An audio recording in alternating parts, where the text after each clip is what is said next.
अस्सलाम वालेकुम एवरीवन, मैं हूं मोहम्मद तलहा और आप लोग देख रहे हैं तलाश फेस एकेडमी। ई कैट और एम कैट की तैयारी के सिलसिले में जो सीरीज़ चल रही है उसका एक और लेक्चर कवर कर रहे हैं और आज की इस क्लास के अंदर हम लोग सॉल्व करने वाले हैं उन एमसीक्यूज़ को स्केलर्स और वेक्टर से रिलेटेड। वो एमसीक्यूज़ हम सॉल्व करने वाले हैं जिनको हमें सॉल्व करना पड़ता है, यानी कि न्यूमेरिकल टाइप एमसीक्यूज़ जो हैं उन्हें हम सॉल्व करेंगे। लास्ट लेक्चर के अंदर हमने स्केलर्स एंड वेक्टर्स से रिलेटेड जो कॉन्सेप्चुअल एमसीक्यूज़ हैं उनको सॉल्व किया था, आप प्लेलिस्ट में जाके देख सकते हो। और फिलहाल हम लोग सॉल्व करने वाले हैं उन एमसीक्यूज़ को जो कि न्यूमेरिकल टाइप एमसीक्यूज़ हैं। So question number 1, two forces 8 newton and 6 newton are acting at right angle. 8 newton और 6 न्यूटन की फोर्स है जो कि राइट एंगल पर एक्ट कर रही है, तो रिजल्टेंट फोर्स कितनी होगी वो हमें फाइंड करनी है। और चार ऑप्शन है, 14 Newton, 10 Newton, 2 Newton and 12 Newton. तो सॉल्व कर लेते हैं। तो अगर दो फोर्सेस हैं और वो राइट एंगल पर एक्ट कर रही हैं तो उनका रिजल्टेंट मालूम करने का सिंपल सा तरीकेकार ये हो सकता है कि रिजल्टेंट बराबर होगा अंडर रूट पहले वेक्टर का स्क्वायर प्लस दूसरे वेक्टर का स्क्वायर। और जो गिवन वैल्यूज़ हैं उनको अगर हम अप्लाई करके देखें तो पहली जो फोर्स है वो हमें गिवन है 8 न्यूटन के बराबर, तो ये हो जाएगा 8 का स्क्वायर। और दूसरी जो फोर्स हमें गिवन है वो है 6 न्यूटन के बराबर। ठीक है, क्योंकि दोनों राइट एंगल पर एक्ट कर रही हैं इस वजह से रेक्टेंगुलर कंपोनेंट मेथड से उसको हम लोग सॉल्व कर रहे हैं। और इसी तरीके से सॉल्व करेंगे तो ये हो जाएगा 8 का स्क्वायर यानी कि 64 और 6 का स्क्वायर हो जाएगा यानी कि 36। और फाइनली अगर हम 64 में 36 को ऐड करेंगे तो ये जो रिजल्टेंट है वो बराबर आ जाएगा अंडर रूट 100 के। और क्योंकि अंडर रूट 100 है तो इसका स्क्वायर रूट आप कैलकुलेट करोगे तो बराबर आ जाएगा 10 के। और क्योंकि यूनिट न्यूटन इस्तेमाल हो रहा था तो इसका आंसर आ जाएगा 10 न्यूटन। तो इसका मतलब हमारा जो बी ऑप्शन है वो करेक्ट है। 8 और 6 न्यूटन को अगर ऐड करते हैं तो आंसर आएगा 10 Newton. Question number 2, two forces each of magnitude f act perpendicular to each other। एक दूसरे के साथ परपेंडिकुलर हैं और जो एंगल बनाएगी रिजल्टेंट फोर्स हॉरिजॉन्टल के लिहाज से वो एंगल हमें फाइंड करना है। और ऑप्शन हैं 30, 45, 60 एंड 90 डिग्रीज। अब यहाँ पे देखो जो गिवन कंडीशन है उसके मुताबिक जो दोनों फोर्सेज हैं उनका मैग्नीट्यूड इक्वल है। फॉर एग्जाम्पल ये एक फोर्स है और इसका मैग्नीट्यूड बराबर है एफ के, ठीक है ना, मैग्नीट्यूड एफ है और फॉर एग्जाम्पल वो इस डायरेक्शन के अंदर है। और अगर जो दूसरा है वो इसके साथ 90 डिग्री पर है, तो अगर दोनों को मैं ऐड करता हूँ तो इस तरीके से ऐड करूंगा क्योंकि वो 90 डिग्री पर है। ये आ गई दूसरी फोर्स, दोनों का मैग्नीट्यूड इक्वल है। तो आप देखेंगे कि जो रिजल्टेंट बनेगा वो कुछ इस तरीके का बनेगा। और अगर दोनों फोर्सेस का मैग्नीट्यूड इक्वल है यानी कि दोनों की लंबाई बराबर आएगी तो ऐसी सूरत में आप देखेंगे जो रिजल्टेंट है उसका एंगल बनेगा 45 डिग्रीज। ये बात लाजमी है, अगर दोनों का मैग्नीट्यूड इक्वल है और दोनों के दरमियान का एंगल बन रहा है 90 डिग्री तो कंफर्म है कि रिजल्टेंट का एक्स एक्सिस से बनने वाला एंगल होगा बराबर 45 डिग्रीज के। इसी वजह से हमारा जो बी ऑप्शन है वो करेक्ट होगा 45 degrees. Number 3, the resultant displacement vector points dash. Direction बतानी है। एक पर्सन है वो वॉक कर रहा है 1 kilometre north, 5 kilometre west, 3 kilometre south and 7 kilometre east. ठीक है ना, तो हमें फाइंड करना है जो रिजल्टेंट है उसकी डायरेक्शन सिर्फ और सिर्फ पता करनी है कि जो रिजल्टेंट डिस्प्लेसमेंट है उसकी डायरेक्शन क्या होगी। तो लेट्स से सबसे पहले मैं आपको बता दूं कि जब मैं ड्रॉ कर रहा हूं तो उसमें कौन सी साइड किसको शो करेगी, और ये अपने पास भी ड्रॉ करके रख लिया करो ताकि फिर सोल्यूशन में कोई मिस्टेक ना हो। ये आ गया हमारे पास वेस्ट, ये आ गया ईस्ट, ये आ गया नॉर्थ और ये है साउथ। फिलहाल गिवन ये है कि वो पर्सन वॉक कर रहा है 1 किलोमीटर टूवर्ड्स नॉर्थ। अब 1 किलोमीटर है तो बहुत ही शॉर्ट होगा, सो आप अंदाजे के मुताबिक उसको ड्रॉ कर सकते हो। फॉर एग्जांपल ये हो गया 1 किलोमीटर नॉर्थ की तरफ। ठीक है, ये हो गई उसकी पहले वाली डिस्प्लेसमेंट, लेट से S1। फिर वहां से वो वॉक कर रहा है 5 किलोमीटर टूवर्ड्स वेस्ट। अब इसी को अगर 5 टाइम्स बना लूँ 1 2 3 4 5, यहाँ तक फॉर एग्जांपल वो मूव कर रहा है। ये हो गई उसकी सेकेंड डिस्प्लेसमेंट। ठीक है, ये आ गई उसकी सेकेंड डिस्प्लेसमेंट S2 और ये थी S1। फिर वो वॉक कर रहा है 3 किलोमीटर्स टूवर्ड्स साउथ। फिर वो साउथ की तरफ जा रहा है 3 किलोमीटर्स। तो अगर ये जितना मैंने ड्रॉ करा है तो ये हो गया 1 2 3 साउथ की तरफ आ गया। ठीक है, यहाँ पर आ गया, ये हो गया S3। और फाइनली वो मूव कर रहा है 7 किलोमीटर्स टूवर्ड्स ईस्ट। ठीक है, वो 7 किलोमीटर मूव कर रहा है टूवर्ड्स ईस्ट। तो अब हम क्या करेंगे, हम 7 किलोमीटर्स बना लेंगे टूवर्ड्स ईस्ट। ईस्ट इस तरफ होगा और क्योंकि ये 5 था तो 5 के बाद आप देखेंगे तो ये कुछ और डिस्टेंस हो जाएगा 6 एंड 7। फॉर एग्जाम्पल वो जो फाइनल डिस्प्लेसमेंट है वो इस तरीके की होगी। ठीक है, तो ये हो जाएगा हमारे पास S4। तो जो रिजल्टेंट है उसकी डायरेक्शन क्या होगी, एक्चुअली अगर आप रिजल्टेंट वेक्टर बनाओगे तो रिजल्टेंट वेक्टर ये फर्स्ट वेक्टर की जो टेल है और लास्ट वेक्टर का जो हेड है इसको ज्वाइन किया जाता है, और फाइनली हम करते क्या है, हम ड्रॉ करते हैं इसको इस तरफ, जो हेड है उसको फाइनल के हेड की तरफ ड्रॉ करते हैं। यानी कि जो आप ऑप्शन देखेंगे तो ऑप्शन के अंदर ये जो आपको नजर आ रहा है, ये नजर आ रहा है टुवर्ड्स साउथ ईस्ट। तो जो ऑप्शन साउथ और ईस्ट वाला होगा, अब यहाँ पर तो ऑप्शन के अंदर हमें नॉर्थ साउथ ईस्ट वेस्ट नजर आ रहा है, लेकिन सही आंसर जो है वो होना चाहिए यहाँ पर। अब कोई ना कोई मिसप्रिंटिंग होगी यकीनन, ये जो आंसर होगा ये आ जाएगा टुवर्ड्स साउथ ईस्ट। तो यही हमारा आंसर हो जाएगा बी, साउथ ईस्ट के बराबर। Number 4, two forces of magnitude 20 Newton. दो फोर्सेज हैं 20 न्यूटन की हैं, एक्ट कर रही है एक 30 डिग्रीज पर और एक एक्ट कर रही है 60 डिग्रीज पर। Y component of the resultant force, जो रिजल्टेंट फोर्स है उसका अप्रॉक्सीमेट हमें वाई कंपोनेंट कैलकुलेट करना है कि वाई कंपोनेंट कितना होगा। दोनों फोर्सेज 20 न्यूटन की हैं और जो एंगल है पहली वाली फोर्स का फॉर एग्जांपल वो 30 डिग्री है और दूसरी वाली जो फोर्स है वो है 60 डिग्री। तो हमें रिजल्टेंट फोर्स का वाई कंपोनेंट पता करना है। तो जो टेक्निक यहाँ पे याद रखनी है ना वो ये है कि भाई जो रिजल्टेंट का वाई कंपोनेंट होगा वो हम हासिल कर सकते हैं इन दोनों वेक्टर्स के वाई कंपोनेंट को फाइंड करके। तो फॉर एग्जांपल अगर पहली फोर्स का वाई कंपोनेंट निकालूंगा, लेट्स से F1y, तो बराबर आएगा F1 cos θ1, जो पहले वाले का एंगल बन रहा है। तो मैग्नीट्यूड तो हमें पता है 20 के बराबर है और हम मालूम कर रहे हैं यहाँ पे cos 30। ठीक है, cos 30 हमें पता है 0.5 के बराबर होता है, तो 10 इंटू 0.5 ये बराबर हो जाएगा 20 इंटू 0.5, ये हो जाएगा 10 न्यूटन। ये आ गए हमारे पास पहली फोर्स का वाई कंपोनेंट। इसी तरीके से जब दूसरी फोर्स का वाई कंपोनेंट फाइंड करेंगे तो वो आ जाएगा F2y और यहाँ पर आ जाएगा F2 cos θ2, ये दूसरे का एंगल है, और यहाँ पर आ जाएगा 20 इंटू cos 60 मालूम करना चाह रहे हैं। cos 60 मालूम करना चाह रहे हैं तो यहाँ पे वैल्यू क्या बनेगी, ये हो जाएगी यहाँ पर 20 इंटू √3/2, √3/2 करेंगे तो ये हो जाएगा कैंसिल होकर 10 √3। तो यहाँ पर एक जो कंपोनेंट आ गया है वो आ गया है 10 न्यूटन और एक दूसरा आ गया है 10 √3 के बराबर।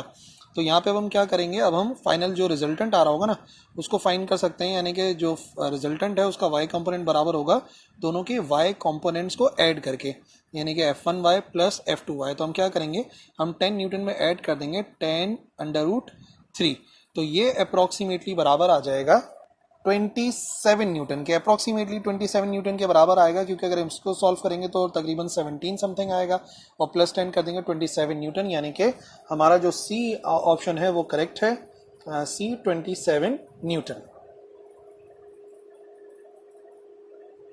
Question number 5, point of application of a force, एक फोर्स है और वो मूव कर रही है फ्रॉम R1 से लेकर R2 तक मूव कर रही है, और वर्क डन हमें कैलकुलेट करना है कि वर्क डन कितना होगा। तो हमें R1 की वैल्यू गिवन है, R2 की वैल्यू गिवन है और फोर्स की वैल्यू गिवन है। तो हमें एक्चुअली वर्क कैलकुलेट करना है, जिसके लिए पहले हमें डिस्प्लेसमेंट मालूम करनी पड़ेगी। तो सबसे पहले डिस्प्लेसमेंट फाइंड कर सकते हैं R2 माइनस R1 करके। तो R2 की क्या वैल्यूज़ हैं, R2 की वैल्यूज़ हैं 5 माइनस 5i प्लस 2j और प्लस का 3k, ये आ गई R2 की वैल्यूज़, क्योंकि R1 से R2 की तरफ जा रहा है तो R2 माइनस R1 करना पड़ेगा। और R1 की वैल्यूज़ हैं 2i प्लस 7j और प्लस का 4k। ठीक है, माइनस साइन को मल्टीप्लाई करा देंगे, माइनस 5i, ये सब तो एज इट इज़ आ जाएगा, प्लस 2j और प्लस का 3k, और यहाँ पर आ जाएगा माइनस का 2i माइनस का 7j और माइनस का 4k।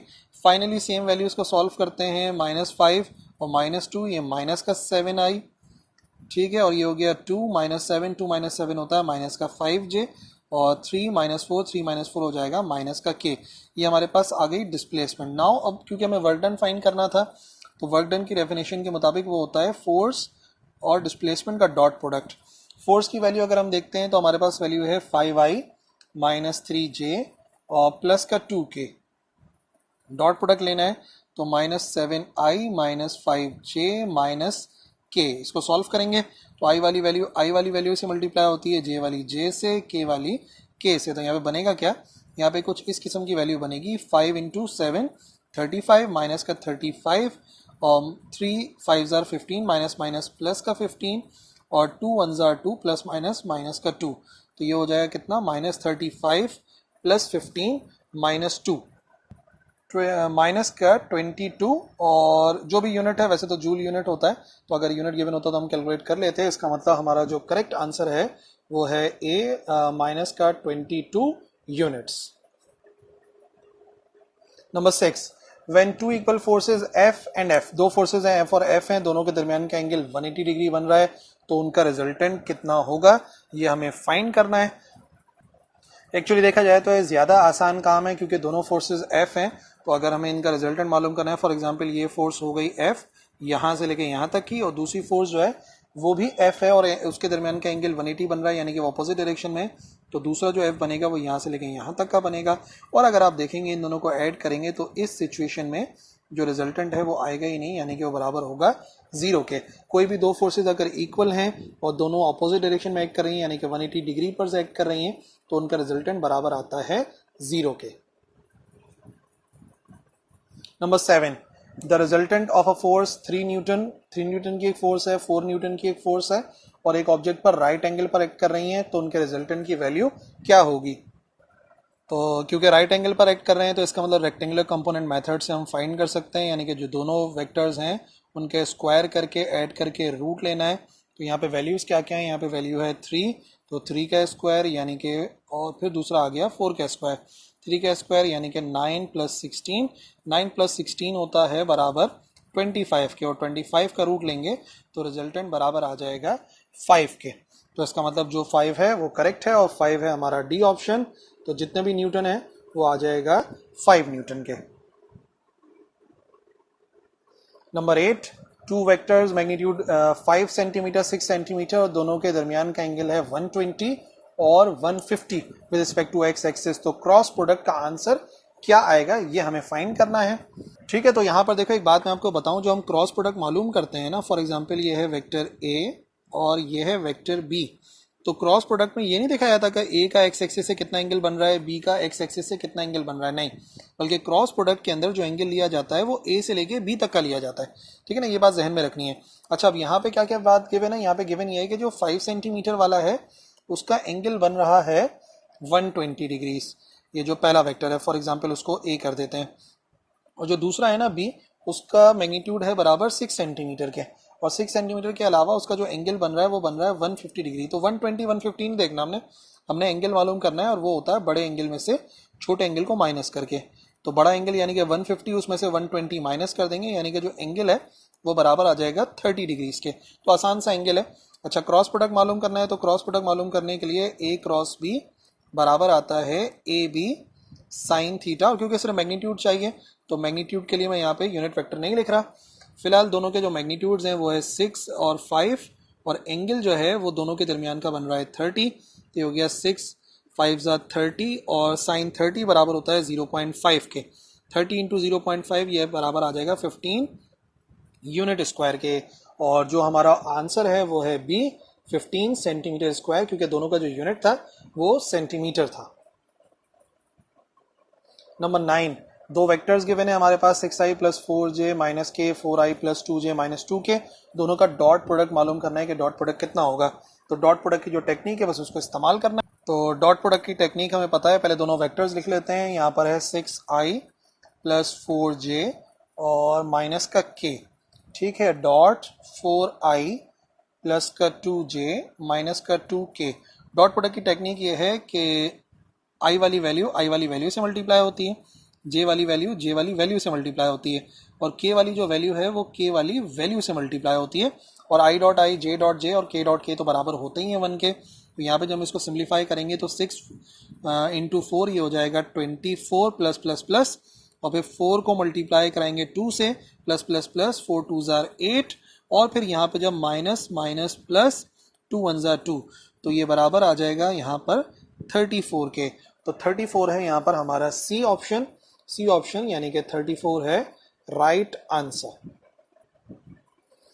10, if two vectors of magnitude 3 and 4 Newton makes an angle of 30 degree 90 degree with respect to x axis, vector product is given by, बिल्कुल उसी तरीके से एक और यहाँ पे क्वेश्चन है वेक्टर प्रोडक्ट फाइंड करने के लिए, और इस मरतबा एंगल थोड़े से डिफरेंट हैं और मैग्नीट्यूड्स डिफरेंट हैं, लेकिन तरीकेकार वही रहेगा। तो a क्रॉस b बराबर होता है a b और दोनों वेक्टर के दरमियान का एंगल, ठीक है ना, ये लाजमी है दोनों वेक्टर्स के दरमियान का एंगल। यहाँ पे जो दोनों वेक्टर्स हैं एक 90 डिग्री पर है और एक 30 डिग्री पर है। देखो 3 न्यूटन वाला जो है ना वो बन रहा है 30 डिग्री पर। तो फॉर एग्जांपल एक मरतबा फिर से समझ लो, ये आ गए एक्सिस और जो पहला वेक्टर है वो 30 डिग्री पर है। लेट्स से ये 30 डिग्री वाला एंगल है, ठीक है, ये आ गया हमारे पास वेक्टर ए। और जो दूसरा वेक्टर है वेक्टर बी वो 90 डिग्री पर बन रहा है, ये वाला वेक्टर बन रहा है 90 डिग्री। बट हमारे लिए 30 डिग्री और 90 डिग्री काम का नहीं है, हमें इन दोनों वेक्टर्स के दरमियान का एंगल चाहिए, जो कि क्लियरली फिगर से भी नजर आ रहा है कि अगर 90 में से 30 को माइनस कर दें तो बराबर आएगा 60 डिग्री से। इस वजह से मैंने हमेशा बताया बड़े एंगल में से छोटे एंगल को माइनस कर दो। बड़ा एंगल कितना है 60 डिग्री, छोटा एंगल कितना है 30 डिग्री, दोनों को माइनस करेंगे तो ये खुद बड़ा एंगल जो है वो 90 डिग्री है, 90 में से 30 को माइनस कराएंगे तो ये बराबर आ जाएगा 60 डिग्री के। इसका मतलब जो हमारा फाइनल एंगल है जो कि हमें यूज़ करना है वो है 60 डिग्री इसके बराबर। तो अब वैल्यूज़ हैं, पहला वाला जो वेक्टर ए है वो बराबर है 3 के, वेक्टर बी जो है वो बराबर है 4 के, और साइन हमें मालूम करना है 60 का। तो 3 4 12 हो जाता है और साइन 60 ये बराबर होता है √3/2 के। और जब ये बराबर है √3/2 के, सॉल्व करेंगे तो ये आ जाएगा 6√3। तो हमें सिर्फ ऑप्शन देखना है 6√3 हमारा C option. So question number 10 का राइट आंसर है 6√3। 11 द प्रोजेक्शन ऑफ ए, एक वेक्टर ए है उसका प्रोजेक्शन हमें onto the direction of vector B, vector B है उसके ऊपर जो प्रोजेक्शन बन रहा है वो हमें फाइंड करना है। तो प्रोजेक्शन मालूम करने के लिए हम क्या करेंगे, प्रोजेक्शन मालूम करने के लिए हम डॉट प्रोडक्ट को यूज़ करते हैं। डॉट प्रोडक्ट का मतलब ए डॉट बी बराबर होता है एक फर्स्ट वेक्टर का मैग्नीट्यूड और दूसरे वेक्टर का प्रोजेक्शन जो बने फर्स्ट वेक्टर के ऊपर, यानी कि बी ए के बराबर आ जाएगा। और अगर मैं लिख देता हूँ यहाँ पे बी डॉट ए, तो बी डॉट ए का मतलब क्या होता है, बी डॉट ए का मतलब होगा फर्स्ट वेक्टर का मैग्नीट्यूड और projection of second vector onto the first vector. तो अगर मैं इस तरीके कार को इस्तेमाल करता हूँ तो सबसे पहले मुझे बी डॉट ए मालूम करना पड़ेगा।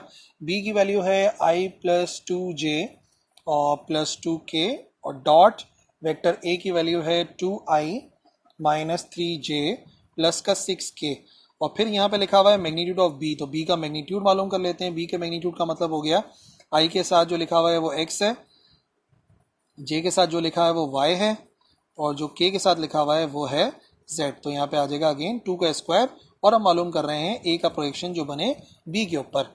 यहाँ पे सॉल्व करेंगे तो i की वैल्यू i से मल्टीप्लाई होगी, 1 2 2, 2 3 6 और 2 6 12।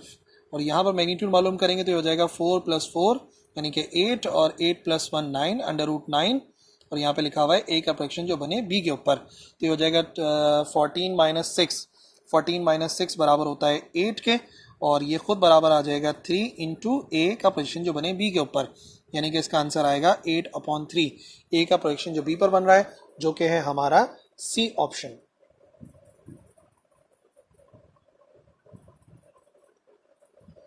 12 इफ द वेक्टर ए है और जो वेक्टर बी है, दो वेक्टर्स गिवन है वो एक दूसरे के परपेंडिकुलर हैं अगर, तो हमें वैल्यू मालूम करनी है ए की है। जो ए गिवन है इसकी वैल्यू हमें मालूम करनी है। तो कंडीशन ये है कि अगर दो वेक्टर्स एक दूसरे के परपेंडिकुलर हैं, ठीक है, कंडीशन ये है कि अगर दो वेक्टर्स हैं, if vector A is perpendicular to vector B, तो फिर उन दोनों के दरमियान का जो डॉट प्रोडक्ट है वो बराबर आता है 0 के, जो प्रॉपर्टीज में मैंने समझाया था। तो यहाँ पे कंफर्म है ये दोनों वेक्टर्स परपेंडिकुलर हैं, तो दोनों का डॉट प्रोडक्ट मालूम कर लेते हैं। AI + j - 2k, और इसका डॉट प्रोडक्ट हमें मालूम करना है b के साथ, और b के लिए i, और यहाँ पर है +AJ और प्लस का k, ठीक है, और ये बराबर आना चाहिए 0 के। i की वैल्यू i से मल्टीप्लाई होगी, a1 a, j की वैल्यू j से मल्टीप्लाई होगी, 1a a, और माइनस प्लस माइनस 2 1 2 = 0। तो हो जाएगा बराबर 2a - 2 = 0, यानी कि a बराबर आ जाएगा 1 के। तो 1 ऑप्शन हमें देखना है कौन सा वाला है, ये है हमारे पास पहला answer A1। Number 13 the position vectors point P and Q, उनके पोजीशन वेक्टर्स गिवन है और मैग्नीट्यूड हमें चाहिए P से Q तक का in terms of rectangular unit vectors IJK, या IJK की फॉर्म में गिवन है और हमें चाहिए उनका सिर्फ और सिर्फ मैग्नीट्यूड। तो अगर मैं इसको आपको डायग्राम से समझाऊँ ना तो ज़रा क्लियर हो जाएगा। डायग्राम से इस तरीके से समझो कि भाई अगर ये है फॉर एग्जांपल मैंने एक्सेस बना दिए, तो फॉर एग्जांपल जो पहला वेक्टर है ना जो R1 है, R1 हमें इस पॉइंट के बारे में बता रहा है, लेट से P के बारे में बता रहा है, ये हो गया R1, ठीक है, और जो पॉइंट Q है उसके बारे में बता रहा है हमें एक दूसरा पोजीशन वेक्टर, और वो पोजीशन वेक्टर है R2 के बराबर, और हमें डिस्टेंस चाहिए P से लेके Q तक का है। सिर्फ मैग्नीट्यूड चाहिए, लंबाई चाहिए कि P से लेके Q तक का फासला है कितना। सिर्फ इस लंबाई को अगर हम मालूम कर लेंगे तो प्रॉब्लम सॉल्व हो जाएगी। तो फिलहाल हम क्या कर लेते हैं, हम ऐसा करते हैं कि सबसे पहले जो कंडीशन है P से लेके Q तक का जो डिस्टेंस है वो आ जाएगा R2 माइनस R1 के बराबर। सबसे पहले हम R2 माइनस R1 कर लेंगे, जो भी आंसर आएगा उसका मैग्नीट्यूड मालूम कर लेंगे। सो R2 माइनस R1, R2 की वैल्यूज हैं 4i और माइनस का 3j प्लस का 2k, R2 की वैल्यूज आ गई। इसमें से माइनस करनी है हमें R1 की वैल्यू। R1 की वैल्यू है 2i और प्लस का 3j और माइनस का k। ये आ गई वैल्यूज हमारे पास, ये आ गई वैल्यूज हमारे पास R2 माइनस R1 की। तो अब दोनों को माइनस कराएंगे तो पूरा ही सिंप्लीफाई कर लेते हैं उसको। 4i माइनस 3j प्लस का 2k, ठीक है, माइनस साइन मल्टीप्लाई कराते हैं, माइनस का 2i आएगा, और इधर सॉल्व कर लेते हैं तो ये हो जाएगा माइनस का 3j और प्लस का हो जाएगा बराबर k के। तो फिर कंप्लीट वैल्यूज क्या बनेगी, कंप्लीट वैल्यूज बन जाएगी यहाँ पर 4 माइनस 2 यानी कि 2i और माइनस 3 जे, ये हो जाएगा माइनस का 6j और k हो जाएगा प्लस का 3k। ठीक है, नाउ हमें इसका मैग्नीट्यूड मालूम करना है, तो मैग्नीट्यूड मालूम करने के लिए सिंपल सा फॉर्मूला इस्तेमाल कर लेते हैं। अच्छा, क्या कर रहे हैं हम, P से लेके Q तक का जो डिस्टेंस है उसका मैग्नीट्यूड मालूम कर रहे हैं। तो ये आ जाएगा 2 का स्क्वायर माइनस के 6 का स्क्वायर और प्लस के 3 का स्क्वायर। तो ये बराबर हो जाएगा 4 प्लस 36 प्लस 9, जो कि होता है 49, और 49 का रूट लेंगे तो बराबर आएगा 7 के। तो इसका मतलब जो हमारे पास डी ऑप्शन है वो है correct. Now 14, vector A given है, वेक्टर बी गिवन है, और हमें ए क्रॉस बी मालूम करना है। तो ए क्रॉस बी मालूम करने का सिंपल सा तरीक़ेकार हम लोग इस्तेमाल करते हैं। ए क्रॉस बी बराबर आता है, डिटर्मिनेंट फॉर्म से सॉल्व करते हैं। डिटर्मिनेंट फॉर्म से सॉल्व करेंगे तो सबसे पहले वाले में आता है आई, जे और के। फिर ये देखते हैं पहले कौन सा वेक्टर लिखा हुआ है, तो पहले वेक्टर ए लिखा हुआ है, तो ए के कोऑर्डिनेट्स लिखते हैं 2 माइनस 3 और ये है माइनस का 1। फिर बी लिखा हुआ है तो बी के कोऑर्डिनेट्स आ जाएंगे यानी कि 1, यानी कि 4 और यानी कि माइनस का 2। ठीक है, और फिर जब सिंप्लीफाई करते हैं तो किस तरीके से सिंप्लीफाई किया जाता है, आई को सेलेक्ट करते हैं तो आई का रो और आई का कॉलम छोड़ देते हैं, तो आ जाएगा -3 -1 4 -2। देखो आई का रो छोड़ दिया हमने और आई का कॉलम, इन दोनों को छोड़ देंगे तो हमारे पास यही कुछ बचेगा। क्या बचेगा, -3 -1 4 और -2। फिर यहाँ पे आएगा माइनस का जे, और माइनस के जे को सॉल्व करेंगे तो जे की रो जे का कॉलम छोड़ देंगे, 2 -1 और 1 -2 आ जाएगा। और इसी तरीके से जब के को सेलेक्ट करेंगे तो के की रो और के का कॉलम छोड़ देंगे, के की रो के का कॉलम छोड़ेंगे तो ये बचेगा 2 -3 1 और 4। और फाइनली हमें क्या करना है, फाइनली हमें इसको एक्सपेंड करना है। ए क्रॉस बी बराबर आ जाएगा यहाँ पर आई, तो आई के लिए क्या हो जाएगा, ये वाली वैल्यू इससे मल्टीप्लाई होती है, 3 2 6 प्लस का 6 माइनस माइनस प्लस, और दरमियान में माइनस का साइन आता है, एंड 4 1 4, माइनस का 4 आएगा तो उसके नतीजे में प्लस का 4 हो जाएगा। माइनस का जे, ऑल्टरनेट साइन के साथ जे को सेलेक्ट किया जाता है तो प्लस माइनस प्लस। फिर यहाँ पे आ जाएगा 2 2 4, तो माइनस का 4 आ जाएगा, बीच में फॉर्मूले का माइनस, और 1 1 1 प्लस माइनस माइनस, और वो इससे मल्टीप्लाई होके हो जाएगा प्लस। इसी तरीके से यहाँ पे आएगा प्लस का के, और जब सिंप्लीफाई करेंगे तो 2 4 8 माइनस फॉर्मूले का, और 3 1 3 प्लस का 3 हो जाएगा। तो इसको सिंप्लीफाई करने पे 6 प्लस 4 ये हो जाएगा 10i, और -4 प्लस 1 ये हो जाएगा माइनस का 3, जो कि बाहर के जे की वजह से प्लस का 3j हो जाएगा, और यहाँ पे 8 प्लस 3 यानी कि 11 के हो जाएगा। तो ऑप्शन कौन सा वाला, ऑप्शन है यहाँ पर B, 10i plus 3j plus 11k।